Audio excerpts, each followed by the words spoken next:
Oke, kali ini aku bakalan, ngelanjutin tentang topik kemarin, tentang kenapa sih jangan main-main dalam kehidupan.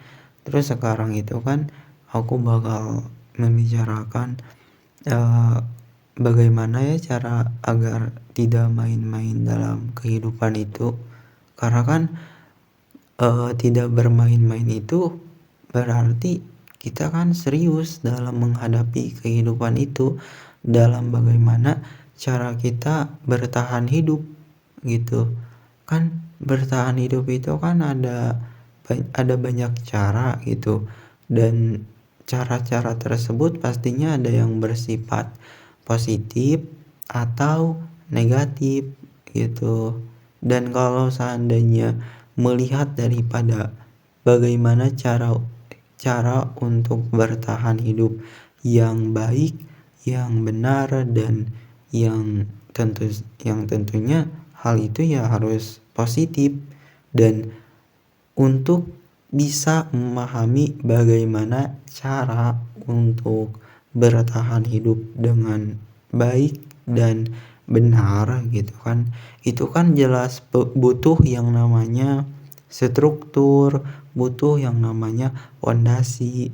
Pondasi apa saja yang perlu untuk kita ketahui, yang tentu saja ya pondasi tersebut itu ya berhubungan dengan diri sendirilah, bagaimana cara kita melatih diri kita dalam berpikir yang baik dan benar, bagaimana cara eee bagaimana cara kita melindungi diri sendiri dari sekitar yang bersifat mungkin saja ada hal yang berbahaya gitu, dan masih banyak hal lainnya yang pada intinya ya untuk bagaimana hidup kita itu nyaman.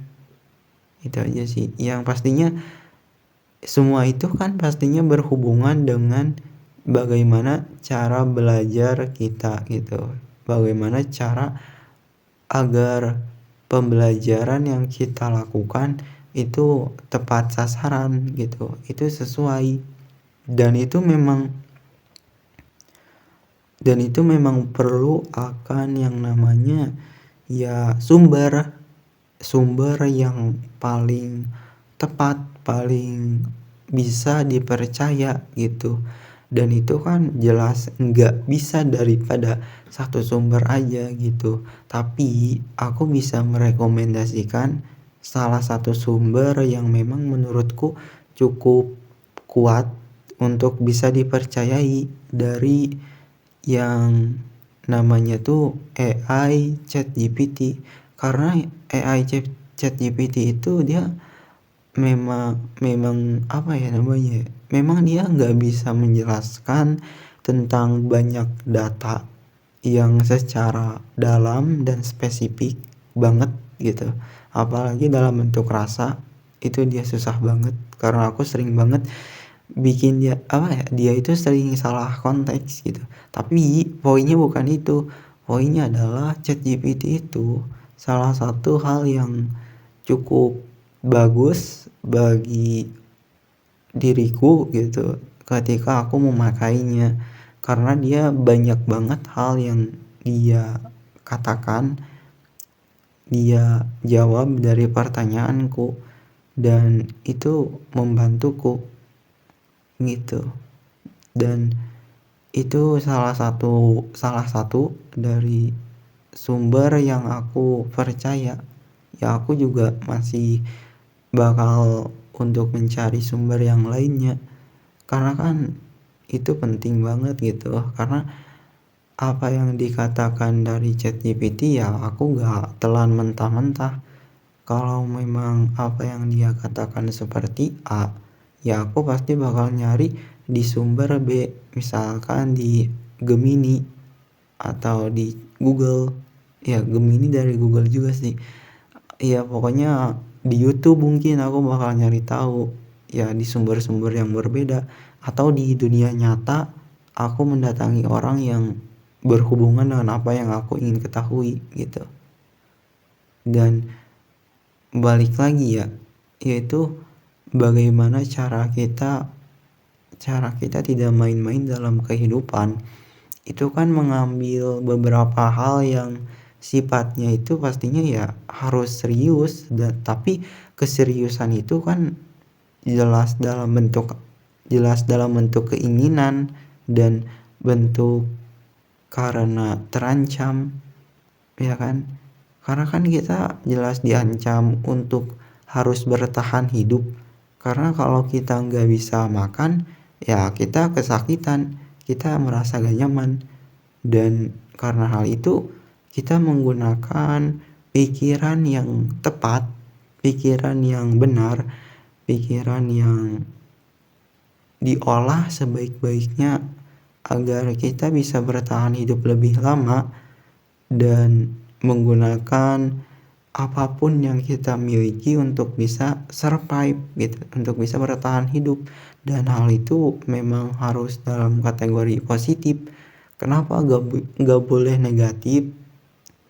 Atau aku nyebutnya hal yang negatif itu sebenarnya lebih ke merugikan diri sendiri dalam waktu yang akan datang, atau merugikan orang lain dalam waktu ya sebenarnya bisa dekat ataupun ini ya lama.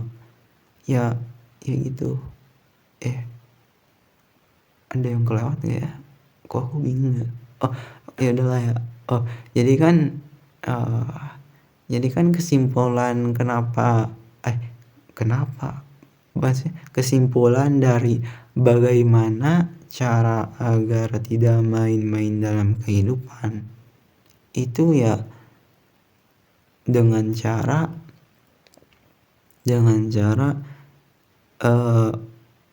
mempelajari bagaimana bertahan hidup yang benar, yang tidak merugikan diri sendiri, yang tidak merugikan orang lain, baik sekarang maupun di masa-masa yang akan datang. Dan itu di saat aku bilang di masa-masa yang akan datang, bisa jadi hal itu setelah kematian, karena kita kan pastinya perlu untuk mengantisipasi, perlu untuk mempersiapkan diri agar diri kita bisa bahagia, agar diri kita dijauhkan dari penderitaan, dari rasa sakit. Yang jelas hal itu enggak nyaman. Dengan cara mempersiapkan diri akan apa yang mungkin terjadi setelah kematian. Dan karena banyak sumber yang menjelaskan tentang setelah kematian, jelas kita tidak bisa mempercayai semuanya, dan harus salah satu dari antara mereka. Dan itulah hal yang memang perlu untuk dipelajari dengan mandiri, karena kan ini kan bakal masuk ke ranah keyakinan, keimanan, dan itu memang nggak bisa aku tentukan. Ya memang aku memang sudah memilih daripada pembelajaranku tentang apa yang mungkin setelah kematian, dan aku memilih daripada apa yang hasil risetku itu ya Islam gitu, sumbernya gitu, sumber daripada Islam tentang penjelasan setelah kematian. Karena kenapa aku meyakininya, kenapa aku